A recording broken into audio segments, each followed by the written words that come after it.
Book की series में एक बार फिर से आपका स्वागत है। एक बार फिर से मैं आज आपके लिए NCERT book history subject class 6 का 9th चैप्टर लेकर के आया हूं दोस्तों। इस चैप्टर में हम लोग पढ़ेंगे व्यापारी, राजा और तीर्थयात्री के बारे में। तो जैसा कि आप जानते हो, मैं आपके लिए एनसीईआरटी बुक की एक सीरीज चला रहा हूं और इस सीरीज में दोस्तों मैं एनसीईआरटी बुक को लाइन बाय लाइन पढ़ता हूँ, महत्वपूर्ण कंटेंट जो होते हैं उस पर अच्छे से डिस्कस करता हूँ। तो उसी सिलसिले में दोस्तों मैं एक बार फिर से आपके सामने एनसीईआरटी की बुक लेकर के आया हूं और जो एनसीईआरटी बुक लेकर के मैं आता हूं वो उन हमारे दोस्तों के लिए बहुत ही महत्वपूर्ण है जो सीटेट या किसी स्टेट टेट की तैयारी कर रहे हैं, साथ ही साथ अन्य एग्जामों में भी आपकी हेल्प करेगी। तो चलो दोस्तों स्टार्ट करते हैं 9th chapter history subject NCERT book 6 class की।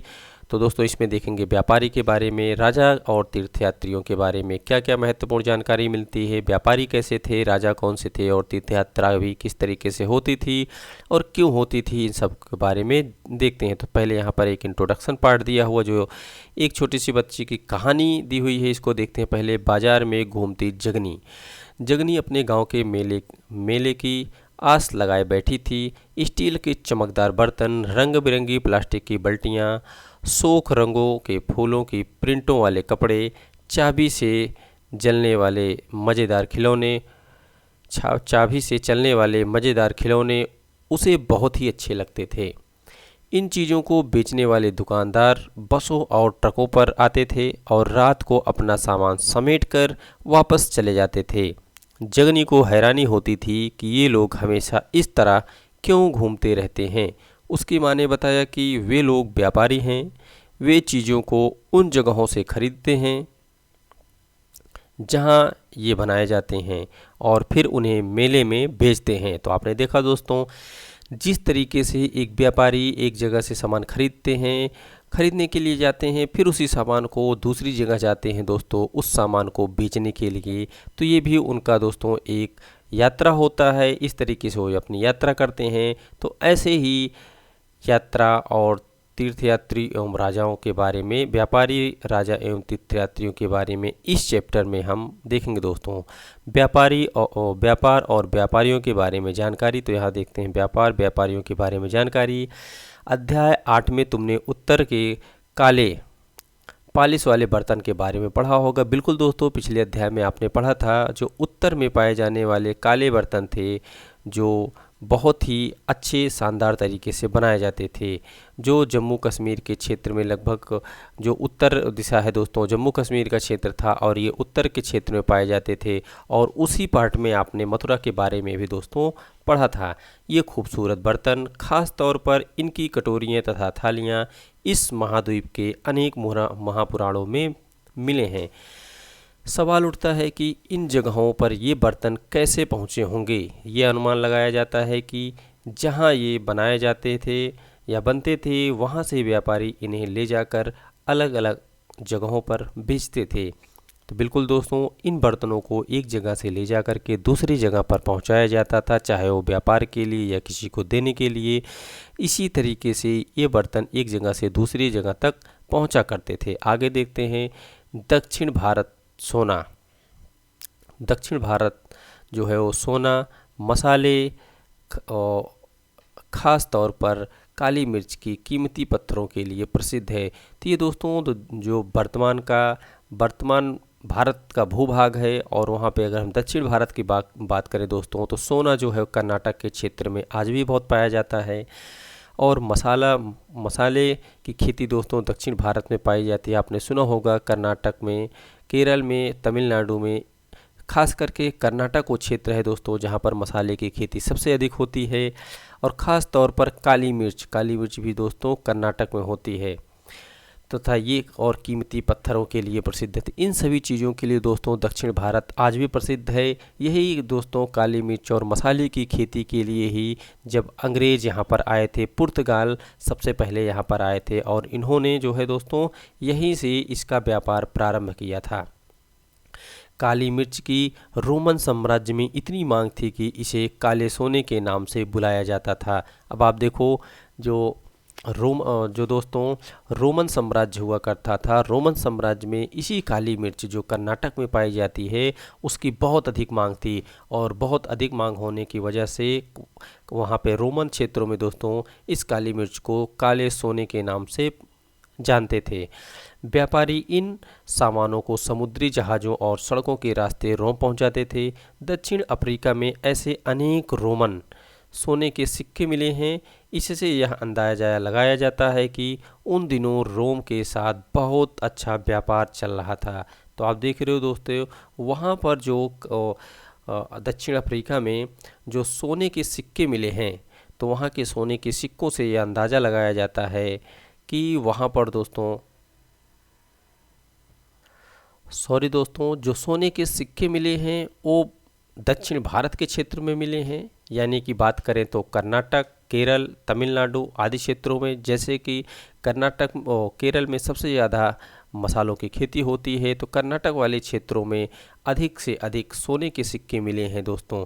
तो और ये सोने के सिक्के उस क्षेत्रों के मिले हैं जो रोम में पाए जाते थे या रोम में बनते थे।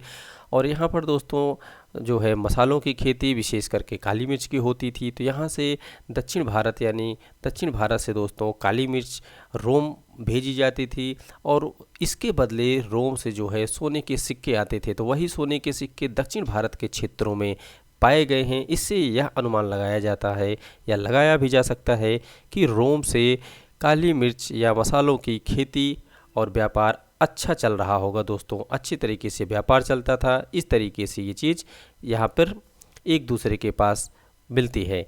व्यापारियों ने कई समुद्री रास्ते खोज निकाले। इनमें से कुछ समुद्र के किनारे चलते थे तो कुछ अरब सागर और बंगाल की खाड़ी पार करते थे। नाविक मानसूनी हवा का फ़ायदा उठाकर अपनी यात्रा जल्दी पूरा कर लेते थे।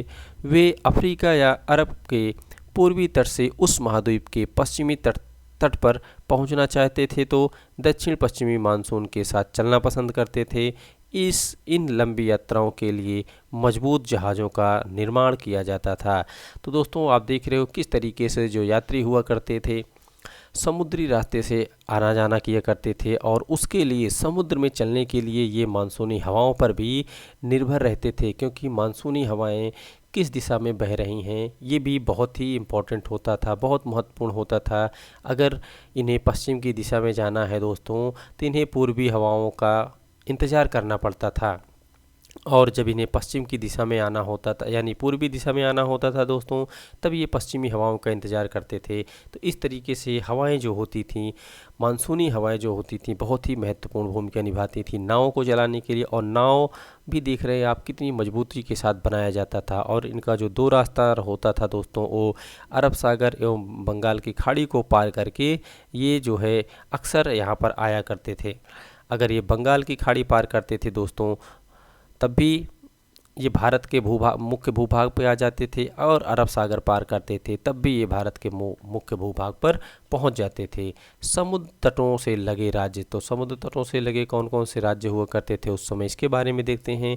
इस महाद्वीप के दक्षिण भाग में बड़ा तटीय प्रदेश है जो दोस्तों आज भी मौजूद है। आप देखते हो जो दक्षिण भाग में बड़ा तटीय प्रदेश है वो आज भी मौजूद है।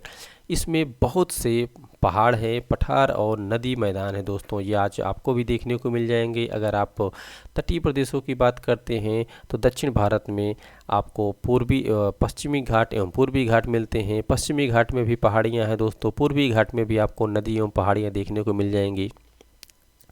लेकिन पूर्वी घाट की तुलना में पश्चिमी घाट की पहाड़ियाँ ज़्यादा ऊंची देखने को मिलती हैं। नदियों के मैदानी इलाकों में कावेरी का मैदान सबसे उपजाऊ मैदान है। तो दोस्तों कावेरी नदी जो है दोस्तों ये कहाँ पर बहती है इसका पता आपको इमेज के माध्यम से पता लगाना चाहिए। तो दोस्तों कावेरी नदी वही नदी है जिसके लिए कर्नाटक और तमिलनाडु के बीच जल को लेकर के एक विवाद हमेशा बना रहता है। तो आप पता लगाएं कि कावेरी नदी किस राज्यों से होकर के बहती है, और इसका मैदानी क्षेत्र जो है दोस्तों सबसे उपजाऊ क्षेत्र है। मैदानी इलाकों तथा तटीय इलाकों के सरदारों और राजाओं के पास धीरे धीरे काफ़ी संपत्ति और शक्ति हो गई। संगम कविताओं में मोबियनदार की चर्चा मिलती है।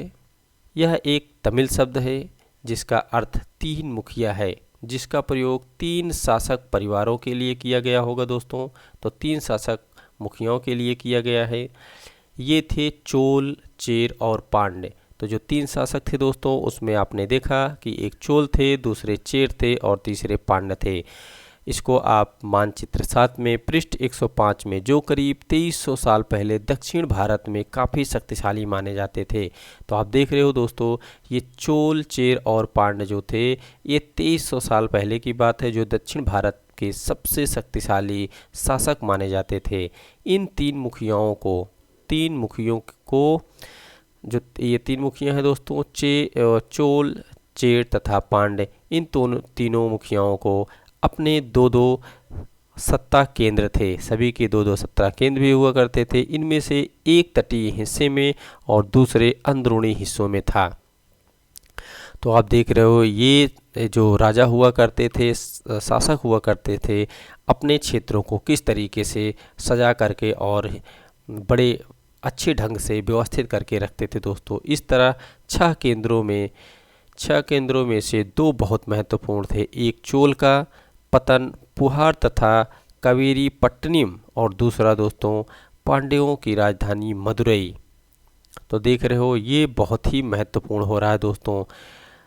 एक तो पुहार या कावेरी पट्टनम और दूसरा दोस्तों पांड्यों की राजधानी जो मदुरई थी, ये भी बहुत ही महत्वपूर्ण है। ये मुखिया लोगों से नियमित कर के बजाय उपहारों की मांग करते थे।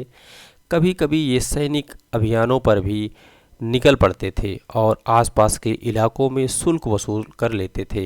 इनमें से कुछ धन वे अपने पास रख लेते थे, बाकी अपने समर्थकों, नाते रिश्तेदारों, सिपाहियों तथा कवियों के बीच बांट देते थे। अनेक संगम कवियों ने उन मुखियाओं की प्रशंसा में कविताएं लिखी है, जो उन्हें कीमती जवाहरात, सोने, घोड़े, हाथी, रथ या सुंदर कपड़े दिया करते थे। तो आप देख रहे हो, जब उस समय जो है ये लोग निकलते थे, तो गांव में जो गांव के मुखिया होते थे, उनसे किस प्रकार की वसूली करते थे और जो कुछ वसूलते थे दोस्तों, जो कुछ भी इन्हें मिलता था, उसको जो इनके साथ रहने वाले इनके अपने रिश्तेदार, परिवार के लोग, जो पंडित थे या अन्य लोग थे, उनके बीच में ये बांट दिया करते थे। और ये कहानी कब की है दोस्तों? 2300 साल पहले की है। और ये दक्षिण भारत के 3 राजा थे, 3 शासक थे, उनके बारे में ये कहानी चल रही थी। एक चोल थे, चेर थे और पांड्य। और उसमें 2 क्षेत्र बहुत ही महत्वपूर्ण थे दोस्तों। एक तो पुहार था, कावेरी पट्टनम, दूसरा पांड्यों की राजधानी मदुरई हुआ करती थी। आगे देखते हैं, इनके लगभग 200 वर्ष के बाद, तो दोस्तों इसके लगभग 200 वर्ष के बाद पश्चिमी भारत में सातवाहन नामक राजवंश का प्रभाव बढ़ गया। तो किसका प्रभाव बढ़ रहा है? देखो दोस्तों, यहाँ पे सातवाहन नाम के राजा हुआ करते थे, इनका प्रभाव जो है बढ़ गया। सातवाहन नाम के जो राजवंश थे, इनका प्रभाव बढ़ गया। सातवाहनों का सबसे प्रमुख राजा जो है गोमती का पुत्र, तो कौन था दोस्तों? गोमती का पुत्र कौन था? सातकर्णी था। सातवाहन में जो सबसे प्रमुख राजा हुआ करता था, वो था गोमती का पुत्र सातकर्णी। उसके बारे में हमें उसकी माँ गौतमी बलश्री द्वारा दान किए गए अभिलेख से पता चलता है। तो किससे पता चलता है दोस्तों? गौतमी बलश्री ने एक दान किया था, अभिलेख दान किया था, उससे पता चलता है उनके बारे में। वह और अन्य सभी सातवाहन शासक दक्षिणापथ के स्वामी कहे जाते थे। तीनों दोस्तों सातवाहन शासक को दक्षिणापथ के स्वामी के नाम से भी जाना जाता था। दक्षिणापथ का शाब्दिक अर्थ होता है दक्षिण की ओर जाने वाला रास्ता होता है। पूरे दक्षिण क्षेत्र के लिए भी यही नाम प्रचलित था। श्री सातकर्णी ने पूर्वी, पश्चिमी तथा दक्षिणी तटों पर अपनी सेनाएं भेजी। तो आप देखो दोस्तों, उस समय दक्षिण में पूर्वी तट पर भी, पश्चिमी तट पर भी और दक्षिणी तट पर भी अपनी सेनाएं भेजी दोस्तों। तो देखो, तीनों तरफ से समुद्र के जो तीनों रास्ते हुआ करते थे, वो तीनों रास्तों पर इन्होंने अपनी सेनाएं भेज रखी थी दोस्तों। कौन? सातकर्णी। और सातकर्णी कौन था दोस्तों? ये गौतमी का पुत्र था सातकर्णी, और इसने दक्षिण में पूरा जो है अपना शासन बना करके रखा था। तो क्या तुम बता सकते हो कि श्री सातकर्णी तटों पर नियंत्रण क्यों करना चाहता था? आगे देखते हैं रोम मार्ग की कहानी। रोम मार्ग की कहानी में क्या क्या महत्वपूर्ण जानकारी मिलती है। कीमती चमकीले रंग और कीमती चमकीले रंग की चिकनी मुलायम बनावट की वजह से रेशमी कपड़े अधिकांश समाज में बहुमूल्य माने जाते थे। तो देखो, उस समय जो चिकने एवं चमकीले कपड़े होते थे, जो मुलायम कपड़े होते थे, उस समय बहुत ही महत्वपूर्ण माने जाते थे। ठीक दोस्तों, अब रेशमी कपड़ा तैयार करना एक जटिल प्रक्रिया थी। रेशम के कीड़े से कच्चा रेशम निकालकर, तो जो रेशम के कपड़े तैयार किए जाते थे दोस्तों, वो रेशम के कीड़े से निकालकर तैयार किए जाते थे। सूत कताई होती थी। किससे? रेशम के कीड़े से कच्चा रेशम निकाल करके सूत की कताई होती थी, और फिर उससे कपड़ा बुना जाता था। तो कुछ इस तरीके से जो है रेशम के कपड़े बनाए जाते थे। तो उससे कपड़ा बुना जाता था। रेशम बनाने की तकनीकी का आविष्कार सबसे पहले चीन में करीब 700 साल पहले हुआ। तो आप देख रहे हो, जो रेशम का कपड़ा बनाया जा रहा है, उसके तकनीकी आविष्कार, यानी कि उस तरीके का आविष्कार, रेशम से कपड़े बनाने का आविष्कार जो हुआ, सबसे पहले दोस्तों किसने किया? चीन ने किया था। और ये कब किया था? करीब 700 साल पहले किया था। तो चीन ने सबसे पहले रेशम का कपड़ा बनाना सीखा था। इस तकनीक को उन्होंने हजारों साल तक बाकी दुनिया से छुपा करके रखा, और इसलिए छुपा करके रखा होगा दोस्तों कि दूसरे देश को इसकी जानकारी ना हो, और हम अपने माल की व्यापार हर देश में करते रहें और हम पैसे कमाते रहें। पर चीन से पैदल, घोड़े एवं ऊंट पर कुछ लोग दूर दूर की जगहों पर जाते थे और अपने साथ रेशमी कपड़े भी ले जाते थे। जिस रास्ते से वे लोग यात्रा करते थे वह रेशम का मार्ग, यानी सिल्क रूट के नाम से प्रसिद्ध था। तो रेशम का मार्ग जो होता है दोस्तों, वो इसलिए होता था कि जिस रास्ते से ये लोग रेशम के कपड़े लेकर के जाते थे, उसी रास्ते को कह दिया गया रेशम मार्ग, और ये रेशम मार्ग नाम से ये रास्ते प्रसिद्ध हो गए। कभी कभी चीन के शासक ईरान और पश्चिमी एशिया के शासकों को उपहार के तौर पर रेशमी कपड़े भेजते थे। तो उस समय दोस्तों इन सभी देशों से चीन का संबंध जो है अच्छा हुआ करता रहा होगा। इस वजह से चीन के शासक जो है ईरान और पश्चिम एशिया के शासकों को उपहार के रूप में रेशमी कपड़े भेज दिया करते थे। यहाँ से रेशम के बारे में जानकारी और भी पश्चिम की ओर फैल गई।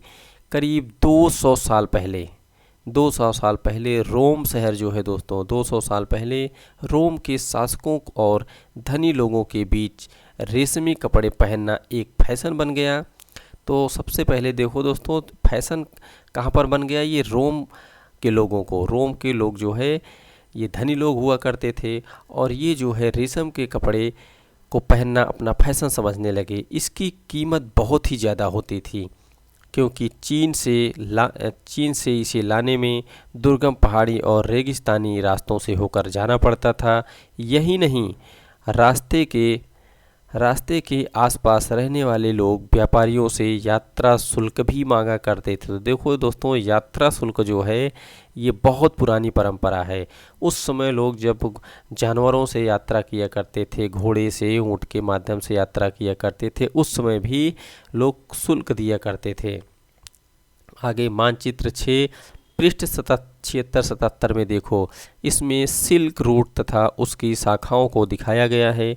कुछ शासक इसके बड़े बड़े हिस्सों पर अपना नियंत्रण करना चाहते थे, क्योंकि इस रास्ते पर यात्रा कर रहे व्यापारियों से उन्हें कर, शुल्क तथा तोहफे के जरिए लाभ मिलता था। क्योंकि दोस्तों ये बहुत महत्वपूर्ण रास्ता हुआ करता था। अगर एक महत्वपूर्ण रास्ते पे ये अपना शासक कर लेंगे तो इन्हें बहुत कुछ आसानी से मिल सकता था।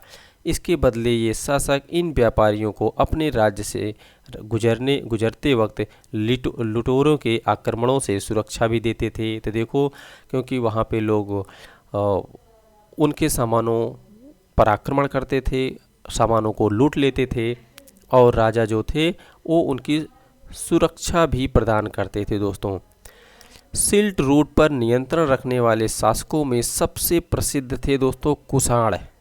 तो कुषाण एक ऐसे शासक थे दोस्तों जो सबसे प्रसिद्ध थे कि सिल्क रूट पर इनका नियंत्रण सबसे अच्छा माना जाता था। करीब 200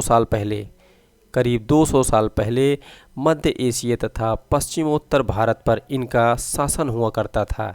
पेशावर और मथुरा इनके दो प्रमुख शक्तिशाली केंद्र, देखो दोस्तों, एक तो पेशावर होता है और दूसरा मथुरा, दो इनके प्रमुख मुख्य शक्तिशाली केंद्र थे। तक्षशिला भी इनके ही राज्य का हिस्सा हुआ करता था। तो तक्षशिला भी देखो दोस्तों कहाँ तक इनका शासन हुआ करता था, पेशावर भी हुआ करता था, मथुरा भी हुआ करता था, उसके अलावा तक्षशिला भी इनके इस राज्य का हिस्सा था। इनके शासनकाल में ही सिल्क रूट की एक शाखा मध्य एशिया से होकर सिंधु नदी के मुहानों के पत्तनों तक जाती थी। फिर वहां से जहाज़ों द्वारा रेशम पश्चिम की ओर रोमन साम्राज्य तक पहुंचता था। इस उपमहाद्वीप में सबसे पहले सोने के सिक्के जारी करने वाले शासक में कुषाण थे। तो देखो दोस्तों, इस महाद्वीप में अगर सोने का सिक्का जारी हुआ है तो सबसे पहले वो भी कुषाण के द्वारा हुआ है। तो देखो, इस महाद्वीप में सबसे पहले सोने के सिक्के जारी करने वाले शासकों में कुषाण थे। तो देखो दोस्तों, कुषाण कितना शक्तिशाली शासक हुआ करते थे उस समय। सिल्क रूट पर यात्रा करने वाले व्यापारी इसका उपयोग भी किया करते थे, जो इनके द्वारा सिक्के जारी किए गए थे दोस्तों। आगे देखते हैं, सिल्क रूट पर गाड़ियों का उपयोग क्यों कठिन होता था। चीन से समुद्र के रास्ते भी रेशम निर्यात होता था। तो आप इसको ढूंढ सकते हो, पता लगा सकते हो कि क्या इस रास्ते से जो है चीन से समुद्र के रास्ते से रेशम का निर्यात होता था या नहीं होता था। यहाँ देखते हैं दोस्तों, एनसीईआरटी की इस बुक में व्यापार से जुड़ी एक कविता है, उसको भी देखते हैं। व्यापार के प्रमाण हमें संगम कविताओं से भी मिलते हैं। नीचे लिखी कविता में पूर्वी समुद्री तट पर स्थित पुहार पतन पर लाए जाने वाले माल का वर्णन किया गया है। तो दोस्तों, ये पूर्वी समुद्री तट पर एक पुहार नाम का पतन हुआ करता था। वहाँ पर जो सामान लाए जाते थे उसका यहाँ पर वर्णन किया गया है कि समुद्री जहाज़ों पर लाए गए तेज तर्रार घोड़े। तो देखो, समुद्री जो जहाज़ से तेज तर्रार घोड़े भी लाए जाते थे। गाड़ियों पर काली मिर्च की गठरियाँ और हिमालय से मिले रत्न एवं सोना और दक्षिण की पहाड़ियों से चंदन की लकड़ियाँ। तो देखो दोस्तों, किस क्षेत्रों से क्या क्या मिलता था और कहाँ से क्या लाया जाता था। और दक्षिण सागर की मोती और पूर्वी सागर में मूंगे, गंगा और कावेरी की फसलें और श्रीलंका से आए खाद्यान्न, म्यांमार में बने मिट्टी के बर्तन और दुर्लभ कीमती आयात। तो देखो दोस्तों, प्रत्येक क्षेत्र में कुछ न कुछ देखने को मिल रहा है और ये सभी चीज़ें बहुत ही महत्वपूर्ण थी और ये व्यापार की दृष्टि से बहुत ही महत्वपूर्ण हुआ करती थी दोस्तों। अब देखते हैं आगे कि क्या महत्वपूर्ण है हमारे लिए। अब देखो दोस्तों, यहाँ पे दिया गया है बौद्ध धर्म का प्रसार। तो बौद्ध धर्म के प्रसार के बारे में क्या क्या जानकारी मिलती है और किस तरीके से बौद्ध धर्म का प्रचार प्रसार हुआ उसके बारे में देखते हैं। कुषाण का सबसे प्रसिद्ध राजा कनिष्क था। तो कुषाण के बारे में अभी आपने देखा, कुषाण का शासक कहाँ कहाँ पर था और कितना शक्तिशाली शासक हुआ करता था। कुषाण का सबसे प्रसिद्ध राजा जो है दोस्तों, वो कनिष्क हुआ करता था। सबसे शक्तिशाली राजा कुषाण का कनिष्क था। उसने करीब 1900 साल पहले शासन किया था। तो ये कनिष्क का शासन कब था दोस्तों? करीब 1900 साल पहले उसने शासन किया। उसने एक बौद्ध परिषद का गठन किया था। ये भी महत्वपूर्ण दोस्तों, कनिष्क ने एक बौद्ध परिषद का गठन किया था जिसमें एकत्र होकर विद्वान महत्वपूर्ण विषयों पर विचार विमर्श किया करते थे। बुद्ध की जीवनी, बुद्ध चरित्र की रचना, कभी अश्वमेघ। तो देखो, जो महात्मा बुद्ध थे, महात्मा बुद्ध की जीवनी जो है दोस्तों, बुद्ध चरित्र के रचनाकार कवि अश्वघोष ने लिखा है और कनिष्क के दरबार में ये रहा करते थे। तो यहाँ पर दो महत्वपूर्ण जानकारी निकल करके आती है कि महात्मा बुद्ध के जीवन की जो रचना हुई थी वो कवि अश्वघोष ने किया दोस्तों। और अश्वघोष वही हैं जो कनिष्क के दरबार में रहा करते थे। तो अश्वघोष तथा अन्य बौद्ध विद्वानों ने अब संस्कृत में लिखना शुरू कर दिया था। तो दोस्तों देखो, उस समय जो अश्वघोष हुआ करते थे, अश्वघोष जैसे कवि संस्कृत में लिखना प्रारंभ कर दिया था। इस समय बौद्ध धर्म की एक नई धारा महायान का विकास हुआ था। तो ये किसकी थी दोस्तों? ये महायान बौद्ध धर्म की एक नई धारा थी। और ये कब का शासन था दोस्तों? ये 1900 साल पहले की बात चल रही है। और उस समय महायान का विकास हुआ। इसकी दो मुख्य विशेषताएं हुआ करती थी। पहले, मूर्ति में बुद्ध की उपस्थिति सिर्फ कुछ संकेतों के माध्यम से दर्शाई जाती थी। मिसाल के तौर पर उनकी निर्वाण प्राप्ति को पीपल के पेड़ की मूर्ति द्वारा दर्शाया जाता था। पर अब बुद्ध की प्रतिमा बनाई जाने लगी। इसमें से अधिकांश मथुरा में तो कुछ तक्षशिला में बनाई गई। तो देखो आप, यहाँ पर जो मूर्तियाँ बनाई गई वो दो स्थानों पे बन रही दोस्तों। एक तो मथुरा में बनाई गई और दूसरा जो है तक्षशिला में बनाई गई भगवान बुद्ध की मूर्तियाँ। यहाँ पर दोस्तों दो महत्वपूर्ण जानकारी निकल कर के आती है। पहली तो महात्मा बुद्ध की जो मूर्ति बनाई जाती थी वो दो जगहों पर बनाई जाने लगी, मथुरा में और तक्षशिला में। और उसके पहले आपने यहाँ पर देखा दोस्तों कि सबसे पहले पीपल के पेड़ की मूर्तियाँ, पहले पीपल के पेड़ की मूर्ति द्वारा दर्शाया जाता था। और बाद में अब क्या हुआ, बुद्ध की प्रतिमाएं भी बनाई जाने लगी। जैसा कि आप यहाँ पर इमेज में देख रहे हो दोस्तों, इस इमेज में भी आपको यहाँ पर पीपल का पेड़ दिख रहा है।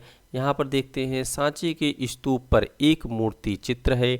यहाँ एक वृक्ष और उसके नीचे के खाली आसन को देखो।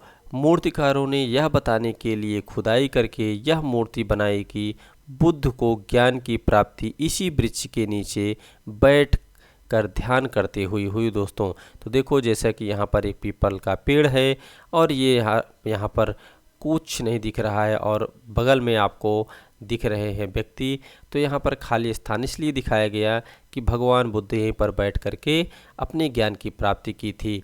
आगे देखते हैं दूसरा, परिवर्तन बोधिसत्व की आस्था को लेकर के। तो कौन है दोस्तों? बोधिसत्व में आस्था को लेकर के आया।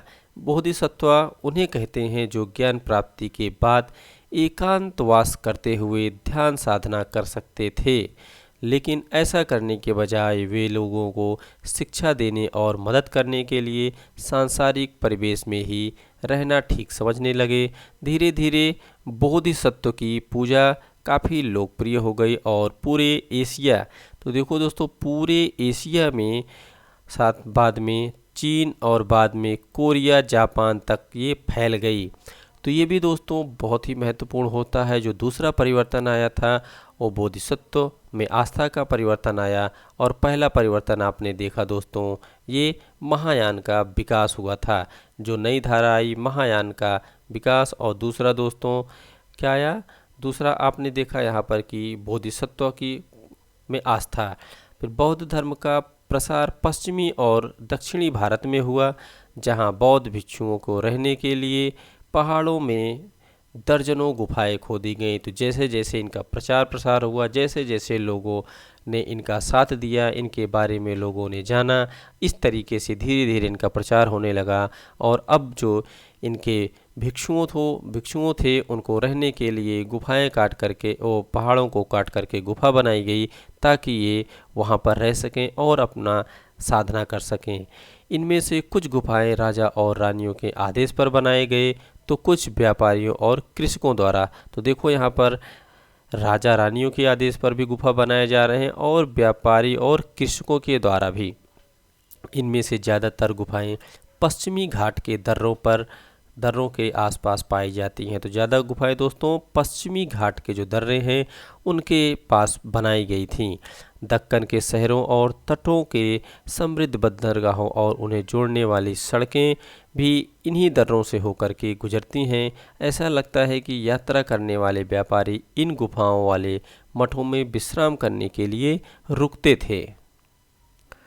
बौद्ध धर्म दक्षिण पूर्वी की ओर श्रीलंका, म्यांमार, थाईलैंड तथा इंडोनेशिया सहित दक्षिण पूर्वी एशिया के अन्य भागों में भी फैल गए, या भागों में इन्होंने अपना प्रचार प्रसार फैलाया। तो देख रहे हो दोस्तों, ये भारत के अलावा इनका जो क्षेत्रफल था या इनके प्रचार प्रसार था अन्य कई देशों तक फैल गया। जैसे सब भारत के पास सबसे निचले हिस्से में आप देखोगे तो श्रीलंका है, श्रीलंका के बाद भारत के पूर्वी हिस्से में म्यांमार, थाईलैंड दोस्तों, और वहीं बगल में आपको इंडोनेशिया देखने को मिलेगा। तो इन सब जगहों पर इनका प्रचार प्रसार होता रहा दोस्तों। तो यहाँ पर देखो एक ये महात्मा बुद्ध की प्रतिमा बनी हुई है, मैं इसको छोटा करके दिखाता हूँ दोस्तों आपको। महात्मा बुद्ध की ये दो प्रतिमा बनी हुई दोस्तों। एक प्रतिमा में महात्मा बुद्ध को खड़ा दिखाया गया है जिसमें महात्मा बुद्ध खड़े हैं, और वहीं दूसरी प्रतिमा है जिसमें महात्मा बुद्ध बैठे दिखाए गए हैं दोस्तों। तो बाएं मथुरा में बनी बुद्ध की एक प्रतिमा का चित्र है, और दाएं तक्षशिला में बनी बुद्ध की प्रतिमा का एक चित्र। इन चित्रों को देखकर बताओ कि इनके बीच क्या क्या समानताएं और क्या क्या भिन्नताएं देखने को मिल रही हैं दोस्तों।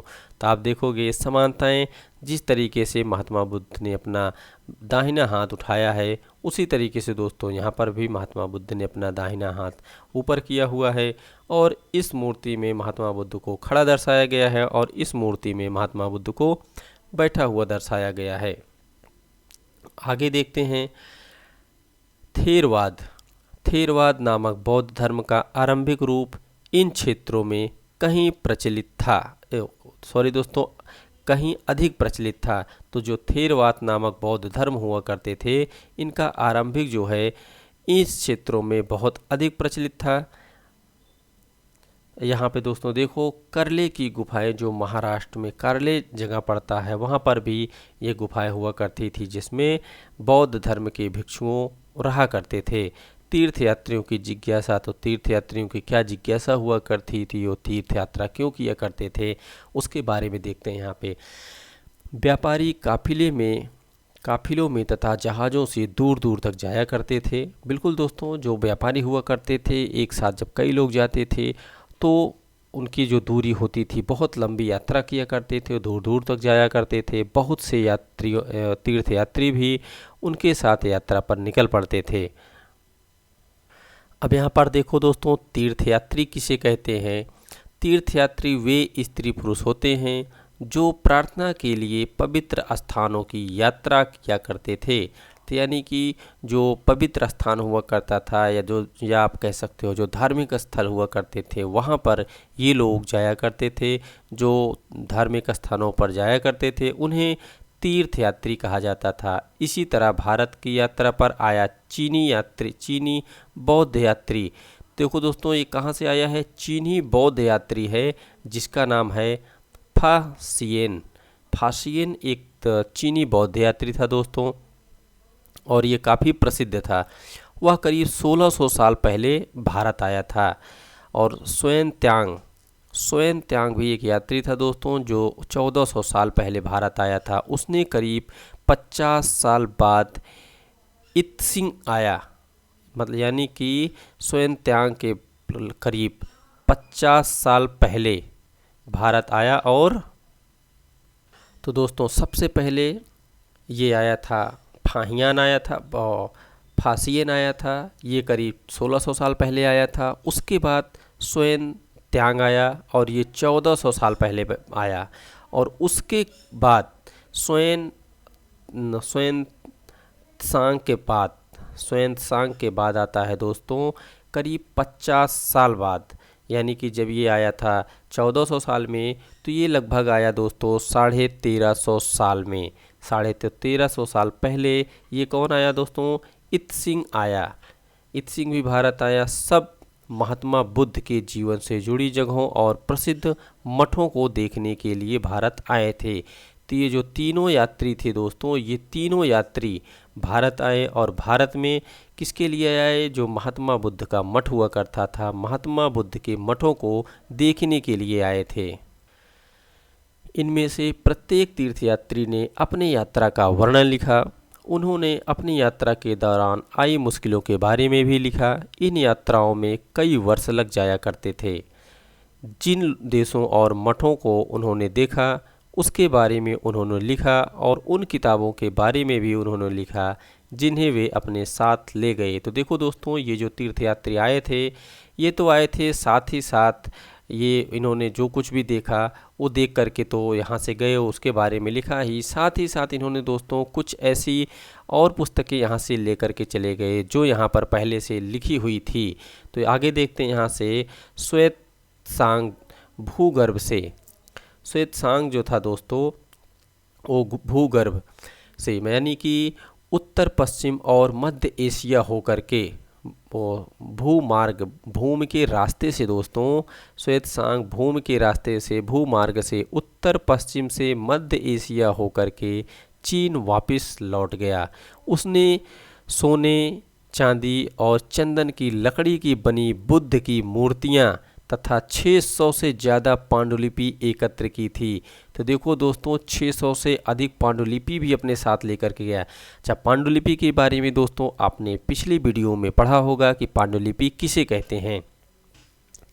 तो अपने साथ सोने, चांदी, चंदन की लकड़ी की बनी महात्मा बुद्ध की मूर्ति, 600 से ज़्यादा पांडुलिपियाँ, उन्हें वह लगभग 20 घोड़े पर लाद करके ले गया। पर इसने 50 पांडुलिपियाँ उस समय खो गई। ये जब दोस्तों लेकर के जा रहा था उसी समय इसकी 50 पांडुलिपियाँ खो गई।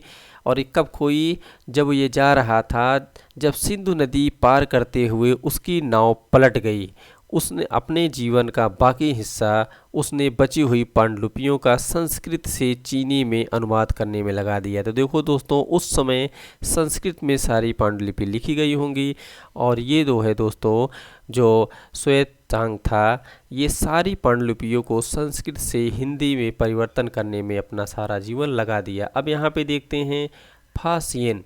फासियन जो सबसे पहले आया था दोस्तों, 1600 साल पहले आया था भारत की यात्रा पर। तो फासियन चीन वापस कैसे लौटा, इसके बारे में भी देखते हैं। इसकी भी दोस्तों एक बहुत रोचक कहानी है। फासियन ने अपने घर चीन वापस लौटने के लिए अपनी यात्रा बंगाल से शुरू की। तो बंगाल दोस्तों आप जानते हो, बंगाल समुद्र के तट पर बसा एक राज्य है। वह व्यापारियों के एक जहाज़ पर चढ़ा। मुश्किल से वे 2 ही दिन चल पाए थे कि एक समुद्री तूफान में फंस गया। व्यापारी अपनी जहाज़ को डूबने से बचाने के लिए उसमें से अपने माल को फेंककर जहाज़ को हल्का करने की कोशिश करने लगे कि जहाज़ हमारी डूब न जाए, इसलिए सभी सामान जहाज़ से समुद्र में फेंकने लगे। अब दोस्तों फासियन ने भी अपने सामान को तो फेंक दिया, पर उसने उन पांडुलिपियों और बुद्ध की मूर्ति को नहीं फेंका जिन्हें उसने अपनी भारत यात्रा के दौरान संकलित की थी।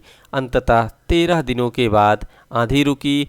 उसने समुद्र का वर्णन कुछ इस प्रकार से किया: समुद्री असीम है, सूर्य, चांद या तारे की गति को देखे बिना यह पता लगा पाना संभव है कि पूर्व किधर है या पश्चिम किस दिशा में है। अगर बरसात और अंधेरा हो जाए तो जहाज़ को हवा के रुख में ले जाने के अलावा और कोई रास्ता या कोई चारा नहीं बचता। जावा एक जगह है दोस्तों जो इंडोनेशिया में पड़ता है। जावा पहुंचने में उसे 90 दिन से ज़्यादा समय लगे। वहां वह 5 दिनों के लिए रुका। उसके बाद दूसरे व्यापारी जहाज़ में चढ़कर वह चीन पहुंचा। तो देखो, आपने देखा दोस्तों कितना संघर्ष भरा इसका जीवन था और किस तरीके से ये चीन पहुंचा था। आगे देखते हैं नालंदा।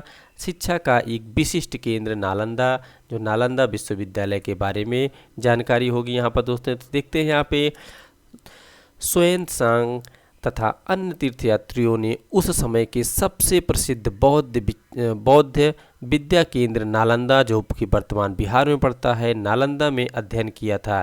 तो ये भी दोस्तों जो चीनी यात्री था श्वेत सांग, ये भी नालंदा में अपनी शिक्षा प्राप्त की। उसने नालंदा के बारे में इस प्रकार लिखा: यहाँ के शिक्षक योग्यता तथा बुद्धि में सबसे आगे हैं। बुद्ध के उपदेशों का वह पूरी ईमानदारी से पालन करते हैं। मठ के नियम काफ़ी सख्त हैं, उन्हें सबको मानना पड़ता है। पूरे दिन वाद विवाद चलते ही रहते हैं, जिससे युवा और वृद्धा दोनों ही एक दूसरे की मदद करते हैं। विभिन्न शहरों से विद्वान लोग अपनी शंकाएं दूर करने यहाँ आते हैं। नए आगंतुक यानी जो नए लोग आते हैं, नए आगंतुक से पहले द्वारपाल भी कठिन प्रश्न पूछते हैं। उन्हें अंदर आने की अनुमति तभी मिलती है जब वे द्वारपाल को सही उत्तर दे पाते हैं। 10 में से 7-8 सही उत्तर नहीं दे पाते हैं। तो दोस्तों ये देखो, 10 में से 7-8 सही उत्तर नहीं दे पाते हैं। तो किस तरीके से वहाँ पर होता था, किस तरीके से उनका परीक्षण होता था और उन्हें कितनी सख्ती के साथ उनसे पेश आते थे और उसके बाद उन्हें अंदर जाने की अनुमति मिलती थी। अब यहाँ पर देखते हैं दोस्तों, भक्ति की शुरुआत कैसे हुई और क्या क्या यहाँ पर दिया गया है। इन्हीं दिनों देवी देवताओं की पूजा का चलन भी शुरू हुआ। कब दोस्तों? जब ये महात्मा बुद्ध की बारे में लोग प्रचार प्रसार कर रहे थे, उन्हीं के समय की आसपास की बात है। बाद में हिंदू धर्म की एक प्रमुख पहचान बन गई, जिन्हें शिव, विष्णु और दुर्गा जैसे देवी देवता शामिल हैं। तो देखो दोस्तों, जैसे जैसे इनके देवी देवताओं का पूजा का चलन हुआ, पूजा करना लोगों ने प्रारंभ किया। बाद में हिंदू धर्म की प्रमुख पहचान बन गई। इसमें सबसे पहले शिव भगवान, विष्णु भगवान और दुर्गा जैसी देवी देवता शामिल हैं। इन देवी देवताओं की पूजा भक्ति परंपरा के माध्यम से की जाती थी। भक्ति उस समय की काफ़ी लोकप्रिय परंपरा हुआ करती थी और लोगों के बीच में ये बहुत ही अच्छी परंपरा बन गई। किसी देवी या देवता के प्रति श्रद्धा को भक्ति कहा जाता था। भक्ति का पथ सबके लिए खुला था, चाहे वह धनी हो, गरीब हो, ऊंची जाति का हो, नीची जाति का हो, स्त्री हो या पुरुष हो। तो आप देख रहे हो दोस्तों, उस समय सबके लिए वो भक्ति का जो रास्ता हुआ करता था वो खुला था। भक्ति मार्ग की चर्चा हिंदुओं के पवित्र ग्रंथ भागवत गीता में की गई है। भागवत गीता महाभारत का एक हिस्सा है। तो देखो दोस्तों, जो भागवत गीता है वो महाभारत का एक हिस्सा है। इसमें भगवान कृष्ण अपने भक्त और मित्र अर्जुन को सभी मार्गों को छोड़कर उनकी शरण में आने का उपदेश देते हैं, क्योंकि केवल कृष्ण ही अर्जुन की सारी बुराइयों से मुक्ति दिला सकते थे। पूजा का यह रूप धीरे धीरे देश की भक्ति विभिन्न भागों में फैलने लगा। भक्ति मार्ग अपनाने वाले लोग आडंबर, तो देखो दोस्तों, जो भक्ति मार्ग अपनाते थे उन्हें आडंबर के साथ पूजा पाठ करने के बजाय ईश्वर के प्रति लगन और व्यक्तिगत पूजा पर जोर देते थे।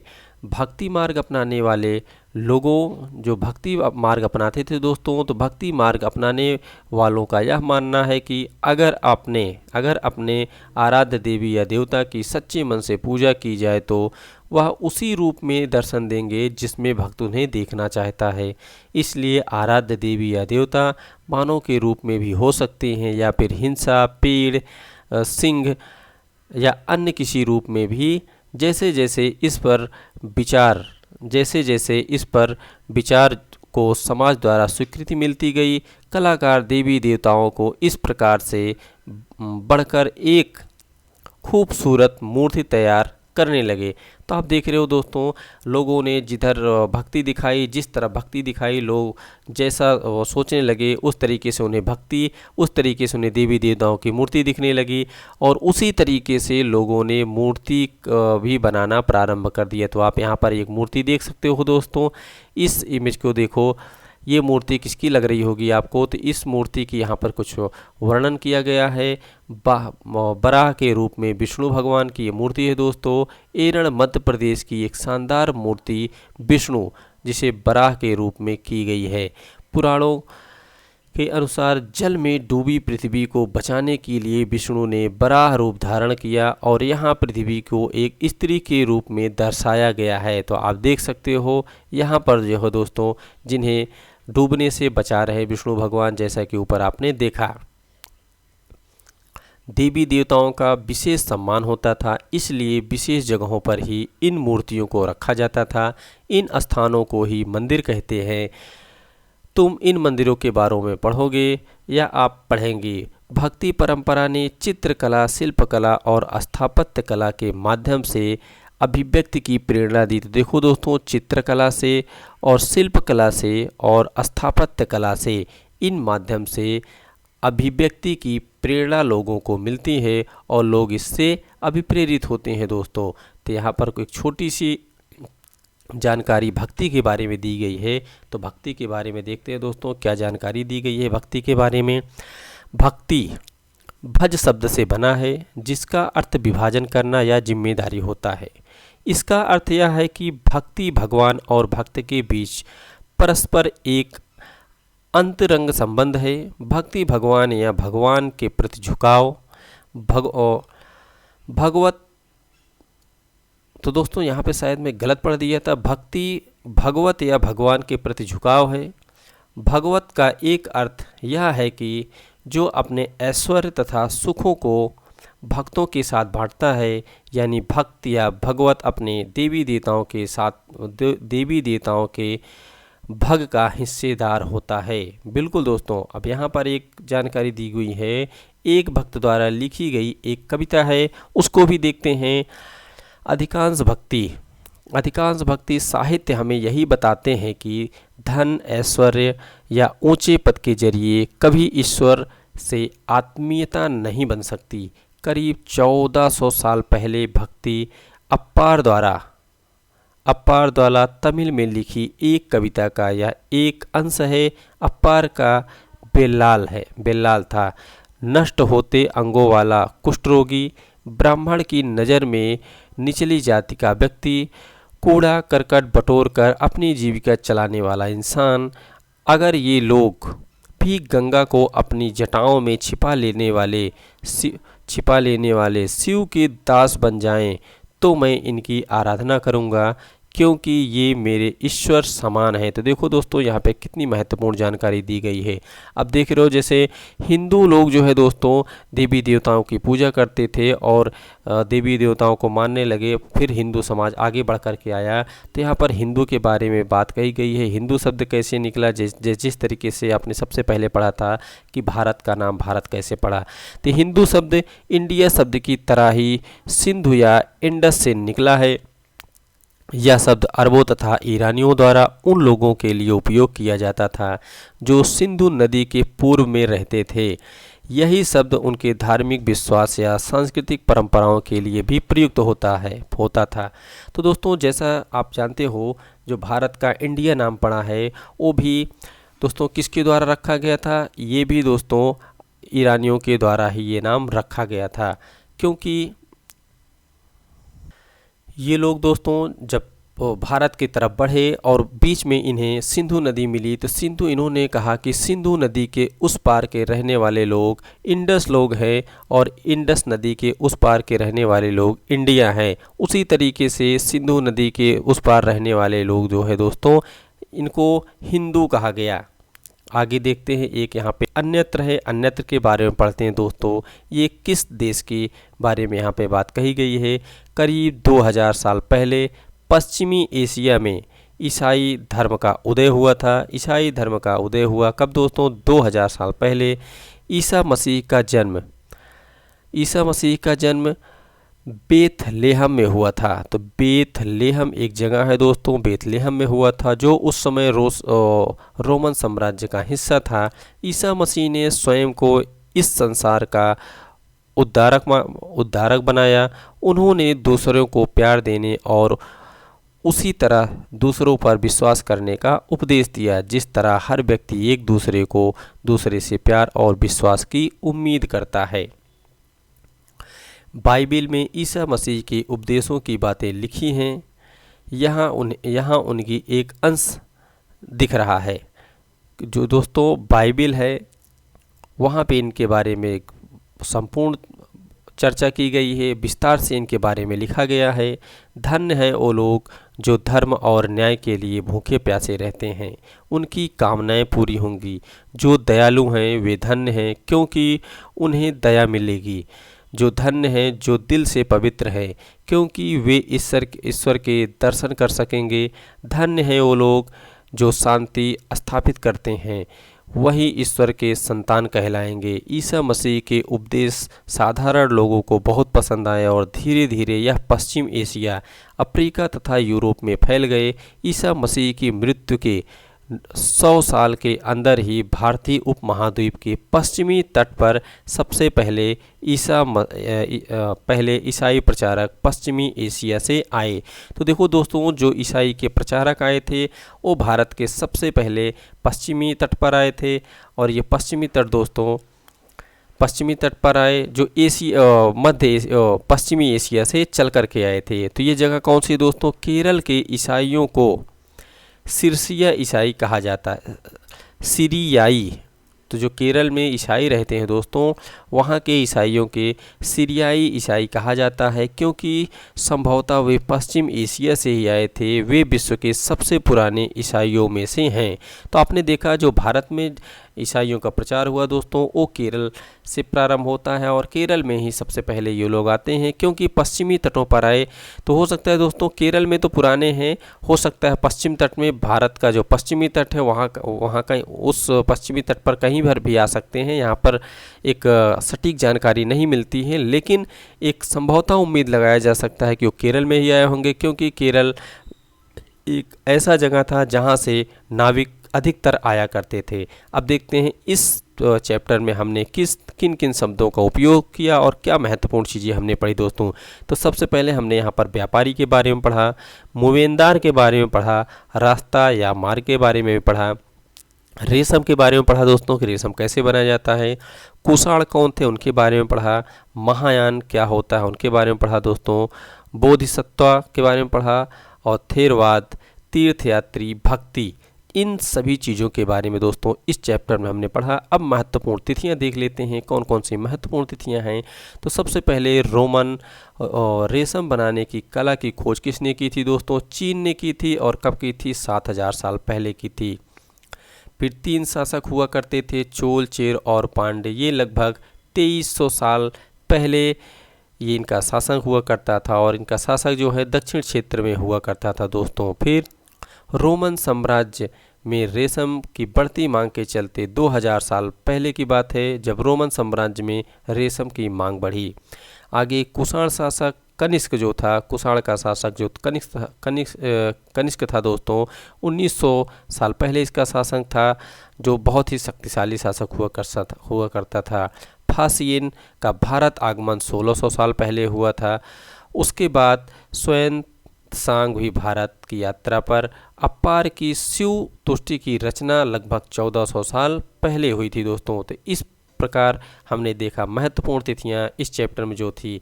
तो दोस्तों इसी के साथ ये चैप्टर समाप्त होता है, और मुझे आशा ही नहीं विश्वास है कि आपको ये चैप्टर पसंद आया होगा और आपको समझ में आया होगा दोस्तों। अब हम आपसे मिलते हैं अगले चैप्टर में, तब तक के लिए जय हिंद।